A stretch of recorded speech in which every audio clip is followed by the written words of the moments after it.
kembali kepada saya. Jadi saya kayak seperti dianoyingkan dengan mimpi itu. Mimpi itu sangat jelas di ingatan saya. Padahal saya mimpi penglihatan itu yang diberikan Tuhan itu pada tahun 2018.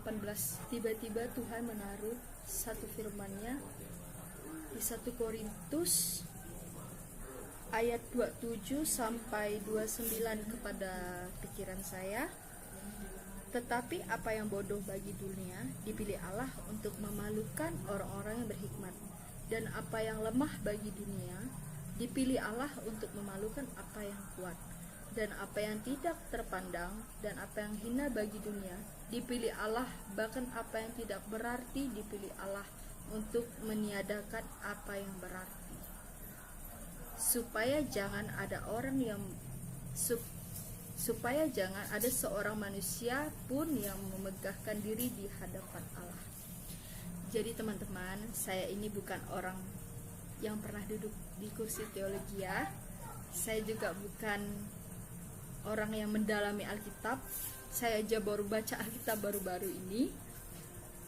Tetapi Tuhan memilih saya, Tuhan memakai saya, Tuhan menyuruh saya bersaksi, Tuhan menyuruh saya membuka mulut saya tentang penglihatan yang telah Tuhan berikan kepada saya, bahwa waktu Tuhan datang itu sudah dekat, sudah singkat. Bahwa semua orang, anak-anak muda akan bersaksi tentang Dia dan diberikan mimpi penglihatan tentang akhir zaman, tentang pengangkatan orang percaya. Dan Tuhan menaruh firman-Nya di dalam hati saya juga. Pada saat saya cari-cari, itu ada di 1 Kisah Para Rasul di ayat 11. Bunyinya seperti ini ya teman-teman. Dan berkata kepada mereka, "Hai orang-orang Galilea, mengapa kamu berdiri melihat ke langit? Yesus ini yang terangkat ke sorga, meninggalkan kamu, akan datang kembali dengan cara yang sama seperti kamu melihat Dia naik ke sorga." Nah, pada mimpi penglihatan saya di 2018 itu, saya memang benar-benar jelas melihat Tuhan Yesus itu melihat ke bawah. Tuhan Yesus melihat anak-anak manusia yang ada di bawah, seperti sama dengan firman Tuhan berkata Dia datang seperti Dia naik ke surga di awan-awan. Sekali lagi saya katakan, teman-teman, saudara-saudaraku, saya bukan orang yang duduk di kursi teologi ataupun yang sekolah, yang bisa dikatakan sekolah Alkitab. Tetapi Tuhan memakai saya sebagai alat Tuhan. Tuhan menyuruh saya. Kalau bukan Tuhan yang menyuruh saya tidak akan mau membuat video ini, saya tidak akan mau bersaksi. Tapi karena Tuhan yang menyuruh saya mau taat. Saya mau mengabarkan kabar gembira ini bahwa Tuhan Yesus sebentar lagi akan datang. Dia akan menjemput kita dan Dia akan membawa kita ke tempat di mana Dia tinggal. Bertobatlah sungguh-sungguh saudara-saudaraku, karena sekarang ini saya juga sama seperti teman-teman berjuang untuk kudus, tetap kudus di hadapan Tuhan dan tidak bercacat pada saat Tuhan mendapatkan kita. Mari teman-teman, kita membuka mata kita melihat bahwa tanda itu sudah digenapi dan akan segera terjadi semuanya itu. Kedatangan Tuhan kita Yesus Kristus itu sudah singkat. Kita melihat apa yang telah terjadi di dunia saat ini, yaitu kelaparan, penyakit sampar, dan semua tanda-tanda yang sudah Tuhan tuliskan di firman-Nya itu sudah tergenapi. Dan kita harus menjadi 5 gadis bijaksana, mengumpulkan minyaknya sampai mempelai pria itu datang. Saya berdoa kepada Tuhan, saya rindu jiwa-jiwa datang kepada Tuhan Yesus dan boleh diselamatkan. Sekalipun mereka yang di luar Tuhan juga boleh ikut diselamatkan dan merasakan karunia keselamatan dari Kristus Yesus. Tuhan menaruhkan firman ini ke dalam hati saya pada Lukas 21 ayat 11. Dan akan terjadi gempa bumi yang dahsyat, dan di berbagai tempat akan ada penyakit sampar dan kelaparan, dan akan terjadi juga hal-hal yang mengejutkan dan tanda-tanda yang dahsyat dari langit. Tetapi sebelum semuanya itu, kamu akan ditangkap dan dianiaya, kamu akan diserahkan ke rumah-rumah ibadat dan penjara-penjara, dan kamu akan dihadapkan kepada raja-raja dan penguasa-penguasa oleh karena namaku. Mari kita melihat ya saudara-saudaraku, bahwa penyakit sampar sudah terjadi, kelaparan juga sudah terjadi di dunia ini, hal-hal deru perang juga sudah terdengar di mana-mana. Tuhan itu baik, saudara-saudaraku. Tuhan itu memberikan tanda itu supaya kita sungguh-sungguh di hadapannya, menyembahnya dalam roh dan kebenaran, naikkan pujian bagi Tuhan di setiap waktu, baca firman Tuhan setiap hari. Jangan bosan dengan itu semua, teman-teman. Pada saat saya melihat kejadian itu saya terkejut. Saya belum menceritakan, saya ada 3 mimpi penglihatan. Yang terakhir ini saya belum ceritakan, teman-teman. Saya mau mengajak teman-teman untuk bertobat, sama-sama kita berjuang untuk Tuhan, karena waktunya ini sangat singkat. Dunia tatanan baru itu akan segera dibentuk, teman-teman, dan antikris itu akan memimpin dunia ini. Pada mimpi yang ketiga ini, Tuhan memberikan mimpi penglihatan ini sangat jelas, dan saya juga hampir nggak bisa membedakan kalau ini mimpi atau nyata. Jiwa saya terkejut, saya gemetaran, teman-teman, pada saat bangun. Mimpi yang Tuhan berikan itu pada tanggal 6 September 2022 pagi, pukul 5.45 pagi. Saya biasanya worship jam 5 subuh. Saya waktu itu ngantuk sekali, saudara-saudara. Jadi saya tidur lagi, saya pasang alarm. Jadi saya memperpanjang tidur saya 1 jam. Biasanya saya bangun untuk worship dan mempersembahkan persembahan saya untuk Tuhan itu jam 5 subuh. Tetapi pada saat 6 September itu, teman-teman, saya sangat capek, saya sangat lelah. Pada saat itu saya tidur lagi sampai jam 6 pagi. Jadi saya sudah setel alarm yang tadinya jam 5, saya majukan sampai jam 6, saya tidur lagi. Tiba-tiba pada saat saya tidur lagi itu, saya mendapatkan penglihatan lagi dari Tuhan. Dan pada saat saya mendapatkan penglihatan itu, saya tidak minta pada Tuhan pada saat itu untuk diperlihatkan tentang zaman akhir. Tapi saya memang ada berdoa dan bertanya kepada Tuhan. Mungkin itu adalah jawaban Tuhan bagi saya, bahwa waktunya sudah akan tiba dan akan tiba, saudara-saudaraku. Saya melihat angin puyuh itu kencang sekali. Pada di mimpi itu ada keluarga saya, ada mama, ada kakak saya nomor 3, ada keponakan saya, dan ada saya. Di mimpi itu hanya ada kami berempat. Pada saat saya melihat angin puyuh itu, saya mengajak mereka untuk berdoa bersama-sama saya, untuk berpegangan tangan. Saya berkata, ayo cepat kita berdoa, nih cepat, angin itu mengarah ke kita pegangan tangan sama-sama. Pada saat saya melihat itu dalam keadaan siang, pada hari terang, angin itu mengarah ke kami. Saya melihat dengan jelas angin itu dahsyat sekali mengarah ke kami, berputar dengan sempurna ke arah kami. Pada saat saya melihat angin itu, saya mengajak mereka untuk berdoa, ayo segera pegangan tangan kita bergandeng untuk berdoa. Pada saat saya berdoa, mereka berdoanya yang saya lihat dan saya rasakan pada saat itu, mereka tidak sepikir dengan saya, saudara-saudaraku. Jadi saya sendiri yang memuji Tuhan dengan lagu pujian, dan mereka itu berdoa dengan kata-kata mereka sendiri. Tiba-tiba Tuhan itu mengubahkan tubuh saya itu bergoncang, saya tiba-tiba bergetar, saya bergoncang. Pada saat saya menyembah, tiba-tiba saya melepaskan tangan saya dari gandengan mesbah doa kami itu.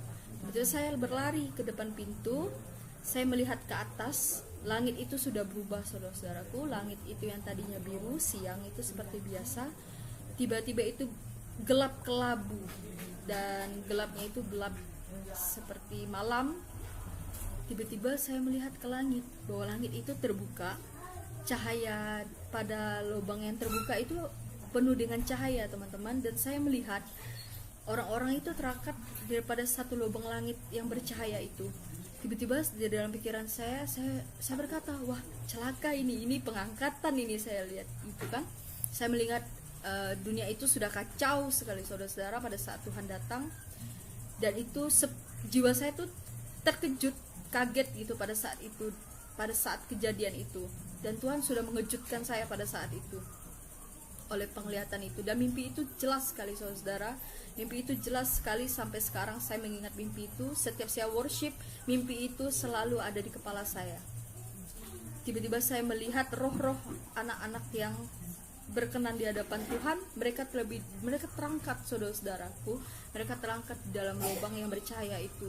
Saya melihat roh mereka itu putih, suci sekali. Saya melihat, tiba-tiba saya menadahkan tangan saya ke atas. Saya menyanyikan satu lagu pujian, "Kala ku cari damai, hanya ku dapat di dalam Yesus." Saya mengangkat tangan saya, tiba-tiba saya terangkat juga, teman-teman, saya terangkat ke atas. Setengah dari lagu yang saya nyanyikan itu, pada saat refnya, tak satu pun orang yang menghiburku. Pada lirik yang tak seorang pun dapat menolongku, tiba-tiba Tuhan turunin saya. Wah, saya berpikir, wah Tuhan, kok Tuhan turunin saya gitu. Saya takut, teman-teman. Tuhan turunin saya, tiba-tiba kaki saya jejak. Tuhan tidak mencapakan saya begitu saja. Kaki saya jejak dengan selamat dan sempurna. Tuhan jejakin saya. Tiba-tiba Tuhan bicara kepada saya. Dan hati saya pada saat diturunkan itu, hati saya berkata, wah Tuhan, sepertinya saya tidak berbicara dan tidak membuka mulut saya tentang apa yang Engkau berikan dan Engkau karuniakan kepada saya.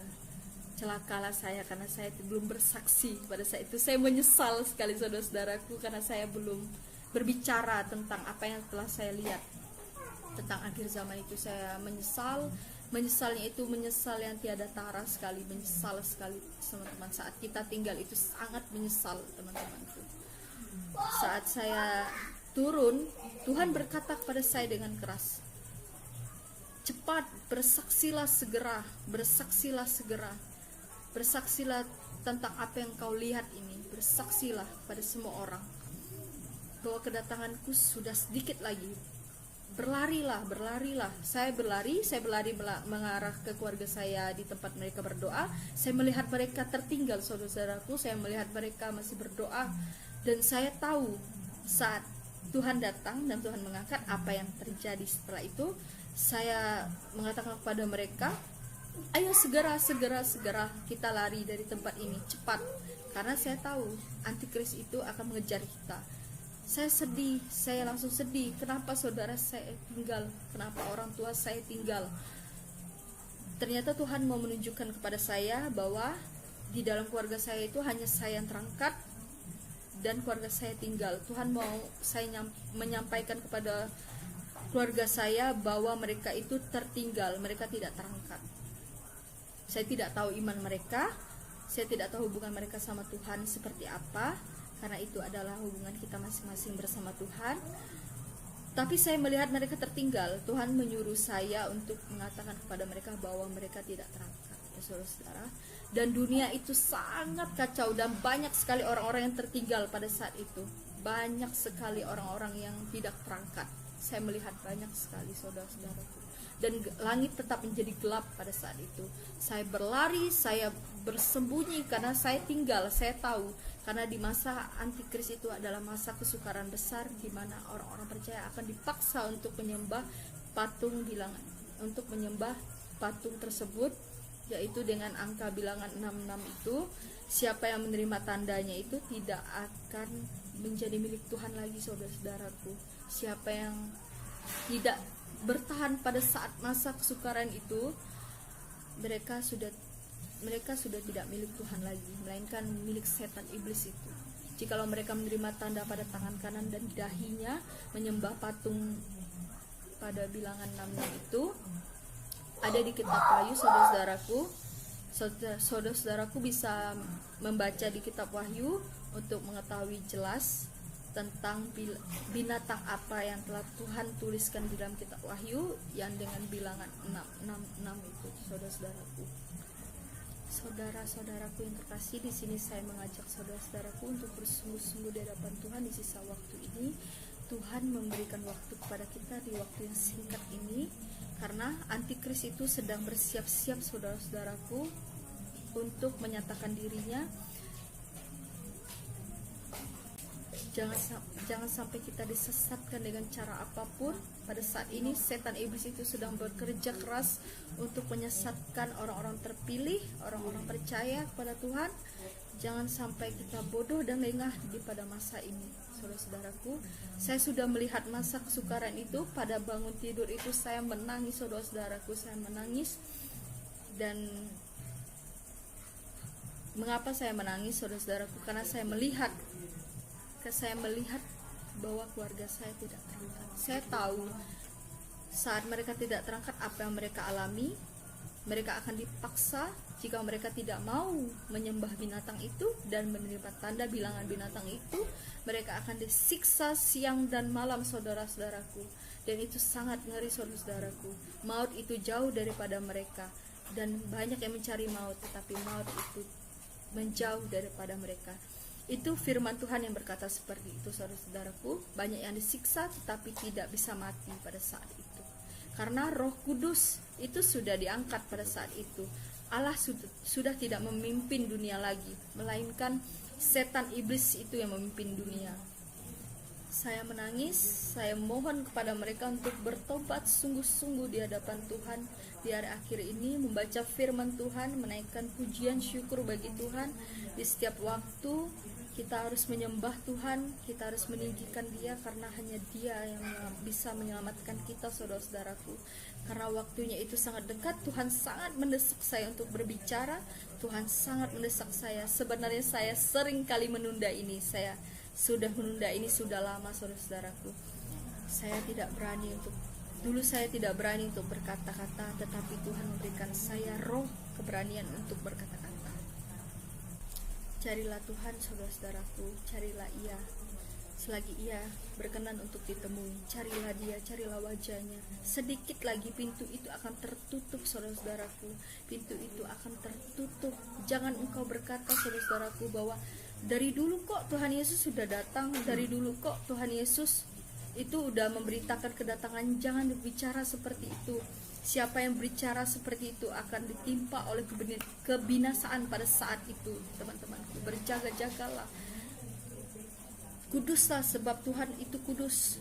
Saya juga sedang berusaha dan berjuang untuk hidup kudus dan tidak bercacat di hadapan Tuhan, karena saya sudah melihatnya itu semua. Tuhan sudah memberi penglihatan itu pada saya, dan itu saya merasakan sangat ngeri sekali pada saat saya tinggal. Sebenarnya ada beberapa mimpi penglihatan sebelumnya, dan yang saya jelas itu hanya 3. Tuhan itu ada memberi mimpi penglihatan pengangkatan itu kepada saya ada 3, lebih dari 3 kali. Saya pernah tidak terangkat juga, saudara-saudara. Saya pernah tidak terangkat itu ada beberapa kali saya mimpi, dan situ Tuhan memperingatkan saya bahwa bertobatlah lagi sungguh-sungguh, karena saya waktu itu kumat, jatuh bangun dalam bertobat.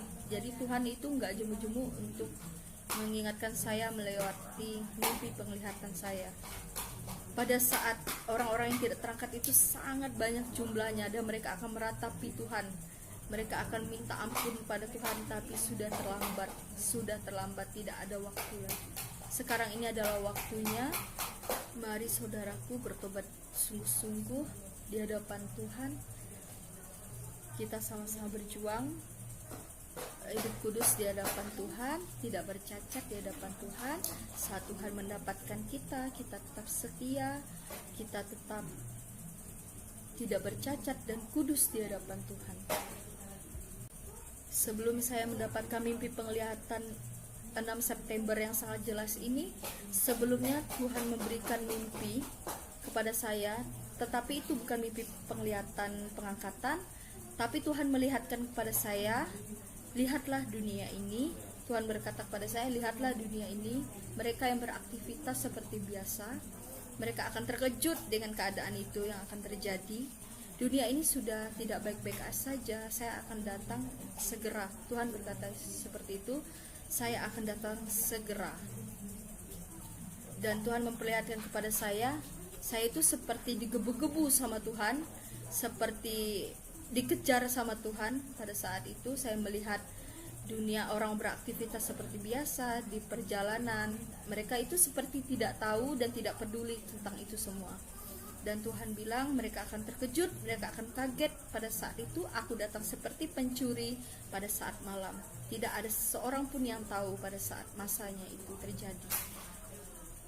Marilah saudara-saudara, saya rindu sekali saudara-saudara datang kepada Tuhan, bertobat, karena ini waktunya sudah digenapi. Semuanya firman Tuhan yang pada di kitab Wahyu itu sudah tergenapi. Kita harus membuka mata kita melihat penyakit samparsin itu sudah terjadi. Hal dahsyat yang belum pernah terjadi itu sudah terjadi, yang belum pernah kita dengar dengan telinga kita, yaitu COVID-19 yang melanda dunia kita, bukan hanya Indonesia ya teman-teman, tapi dunia.